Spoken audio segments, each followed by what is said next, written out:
ఓం శ్రీ మహాగణాధిపతియే నమః. శ్రీ గురుభ్యో నమః. 5వ రోజు భాగవత పారాయణం. ఇందులో నారదుడి యొక్క పూర్వజన్మ వృత్తాంతం తెలుపబడుతుంది. నారదుడు ఇలా చెప్పాడు: వ్యాస, నేను ఇవాళ ఎందుకు నారదుడిగా ఉన్నానో నీకు చెప్తాను. నా చరిత్ర వింటే నువ్వు తెల్లబోతావు అని నారదుడు తాను నారదుడు ఎలా అయ్యాడో ఈ విధంగా చెప్తున్నాడు. నారదుడు ఒక దాసీపుత్రుడు. ఆయన తల్లిగారు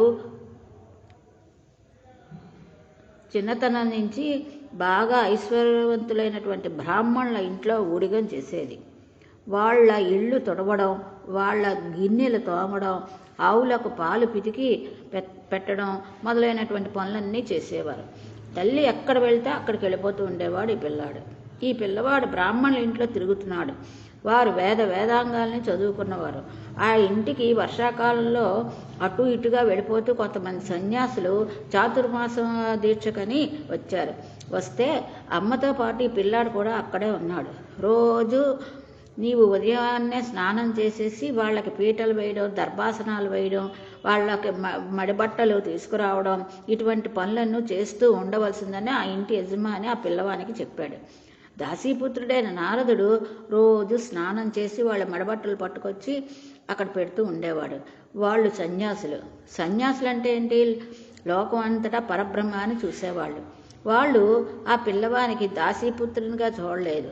5 సంవత్సరాల పిల్లవాడు తమకు సేవ చేస్తుంటే వారు తినగా మిగిలినటువంటి ఉచ్చిష్టాన్ని నారదుడు తినడం చూసి వాళ్ళు ఎంతో సంతోషించేవారు.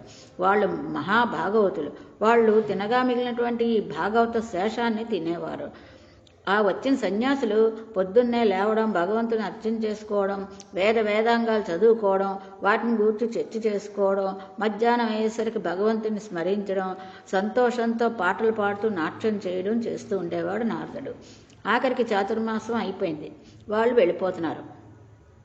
వాళ్ళు వెళ్ళిపోతూ పిల్లవాడైన నారదుని పిలిచి, అపచారంబులు లేక నిత్య పరిచర్యాభక్తి యుక్తుండవై చపలయుత్వంబు మాని కొలువగా సంప్రీతులై వారు నిష్కలత్వమున దీనవత్సలతో కారుణ్య సంయుక్తులై ఉపదేశించిన నాకు ఈశ్వర రహస్యోదార విజ్ఞానమున్.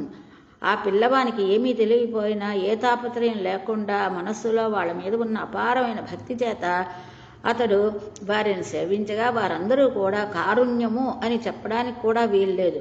మిక్కిలి వాత్సల్యంతో నారదుని వాళ్ళ పక్కన కూర్చోబెట్టుకుని వానికి కృష్ణ పరమాత్మ మీద ద్వాదశాక్షరి మంత్రాన్ని ఉపదేశించారు. ప్రణోపదేశం చేసిన ఆ పిల్లవానికి ఈ లోకం నందు మాయ ఎలా ఉంటుందో, సత్యం కూడా ఎలా ఉంటుందో చెప్పేశారు. ఇంతకాలం అటువంటి వారిని సేవించి ఉండటం వలన నారదునికి సత్పురుషుల సాంగత్యం కలిగింది. సత్సంగత్వే నిస్సంగత్వం, నిస్సంగత్వే నిర్మోహత్వం, నిర్మోహత్వే నిశ్చలతత్వే జీవన్ముక్తి. అటువంటి సత్పురుషులతో తిరగడం వలన హృదయం అంతా పరిశుద్ధమైపోయింది నారదుడికి. వెంటనే ఈయనకు మనసులో అందేసింది, చాతుర్మాసం అయిపోయింది, సన్యాసులు వెళ్ళిపోయారు. తాను లోపల శ్రీమన్నారాయణ తలుచుకుంటూ పొంగిపోతూ రోజు అమ్మతో వెళ్తూ ఉండేవాడు. ఒకరోజు చీకటి పడిన తర్వాత గృహ యజమానులైన బ్రాహ్మణులు నారదుడు తల్లిని పిలిచి పెరట్లోకి వెళ్ళి ఆవు పాలు పితికి పట్టుకురా అని చెప్పారు. ఆ తల్లి ఆవు పాలు పితుకుదామని వెళ్ళింది. అక్కడ ఒక పెద్ద తాచుపాము పడుకునుంది. ఆవిడ చూడకుండా పొరపాటున దాని మీద కాలు వేసింది. తాచుపాము ఆవిడ్ని కాటేసింది. తల్లి చనిపోయింది. అప్పుడు పిల్లవాడు అనుకున్నాడు, అమ్మయ్య, నాకు ఉన్న ఒకే ఒక బంధం అది కూడా తెగిపోయింది. అమ్మ అన్నది ఒక్కరితే ఉండడం వల్ల నేను అమ్మతో పాటు తిరగవలసి వచ్చేదే ఈ ఇంట్లో. ఇప్పుడు నేను స్వేచ్ఛా విహారణి, అంతటా ఈశ్వరుని చూస్తూ వెళ్ళిపోతాను అని వెళ్ళిపోయాడు. అలా వెళ్ళిపోయి చివరికి ఒక మహారణ్యంలోకి వెళ్ళాడు. అక్కడ పెద్ద పులులు తిరుగుతున్నాయి, క్రూర సర్పాలు తిరుగుతున్నాయి. ఈయన అనుకుంటున్నాడు, నాకేమిటి భయం, ఈ లోకం అంతటా నుండి నిబిడీకృతమైన శాసించే కారుణ్యమూర్తి అయిన శ్రీమన్నారాయణమూర్తి ఇక్కడ ఉన్నాడని పెద్దలు వాళ్ళందరూ చెప్పారు కదా, ఇక్కడ నా స్వామి ఉండగా నాకు ఏ ఆపద జరగదు అని అనుకున్నాడు. ఆ సమయంలో అతనికి విపరీతమైన దాహం వేసింది. అక్కడ ఒక మడుగు కనబడింది. అక్కడ నీళ్లు తాగి స్నానం చేసి, ఇక్కడ నా స్వామి ఒకసారి నాకు సాకారంగా కనబడితే బాగుంటుంది కదా అని ఒక రావు చెట్టు కింద కూర్చుని ద్వాదశాక్షరి మంత్రాన్ని తదేకంగా ధ్యానం చేస్తున్నాడు. అలా ధ్యానం చేస్తూ ఉంటే లీలామాత్రంగా ఒక మెరుపులా శ్రీమన్నారాయణ దర్శనం అయ్యింది. పొంగిపోయి పైనుంచి కిందకి మెరుపును చూసినట్టుగా చూశాడు. అంతే, స్వామి అంతర్ధానం అయిపోయారు. అప్పుడు అశరీరవాణి వినబడింది. ఈ జన్మలో సత్పురుషులతో తిరిగిన అదృష్టం చేత, వాళ్ళ మాటలు పట్టించుకున్న కారణం చేత నీకు లీలామాత్రంగా దర్శనం ఇచ్చాను. నీవు చూసినటువంటి ఈ రూపము అలాగే చూడాలని కోరుకుంటూ, నువ్వు నా గురించే చెప్పుకుంటూ, నా గురించే పాడుకుంటూ, నా గురించే మాట్లాడుకుంటూ తిరిగి తిరిగి దేహధర్మాన్ని అనుసరించి ఒక రోజున ఈ శరీరాన్ని వదిలేస్తావు. అలా వదిలేసిన తర్వాత నిన్ను గుప్తంగా ఉంచుతాను. ఒకనాడు నీవు సాక్షాత్తు బ్రహ్మదేవుడు కుమారుడుగా జన్మిస్తావు. ఆనాడు నీకు మహతి అనే వీణను బహూకరిస్తాను. దాని మీద నారాయణ స్తోత్రం చేస్తూ స్వేచ్ఛగా లోకాల యందు విహరిస్తావు. నీకు ఈ కానుకను ఇస్తున్నానని స్వయమన్నారాయణుడు చెప్పాడు. ఆనాడు శ్రీమన్నారాయణ దర్శనం చేస్తూ దేశమంతటా తిరిగి తిరిగి స్వామిని గురించి చెప్పుకుని దేహధర్మం కనుక ఒకనాడు ఈ శరీరాన్ని వదిలిపెట్టేశాడు. వదిలిపెట్టేసి సంతోషంగా బ్రహ్మగారి దగ్గరికి వెళ్ళిపోయాడు. మళ్ళీ కల్పాంతం అయిపోయిన తర్వాత నారాయణ నాభికమలంలోంచి మరలా చతుర్భుజ బ్రహ్మగారు సృష్టించబడ్డారు.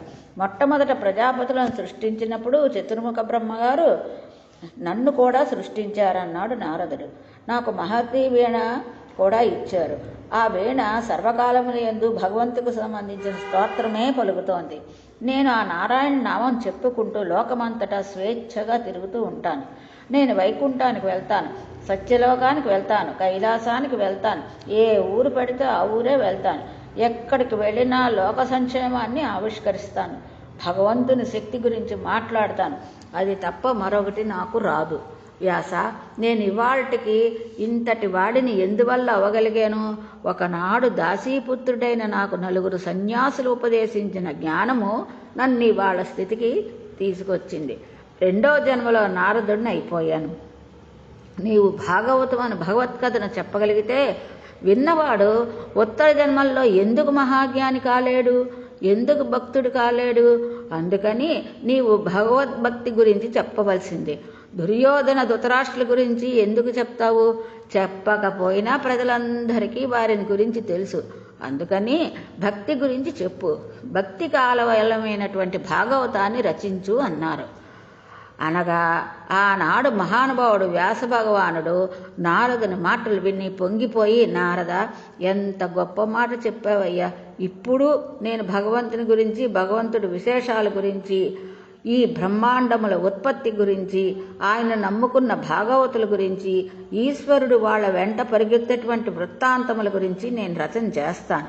ఇది ఎవరు చదువుతారో, ఎవరు వింటారో వాళ్ళు నీవు తరించిపోయినట్లుగానే తరించిపోతారు. అటువంటి భాగవతమును రచన చేయడం ప్రారంభిస్తున్నాను అని ఆచమనం చేసి కూర్చుని వ్యాస భగవానుడు తన ఆశ్రమంలో భాగవత రచన ప్రారంభం చేశారు. ఇంతటితో 5వ రోజు భాగవతం సంపూర్ణం. స్వస్తి.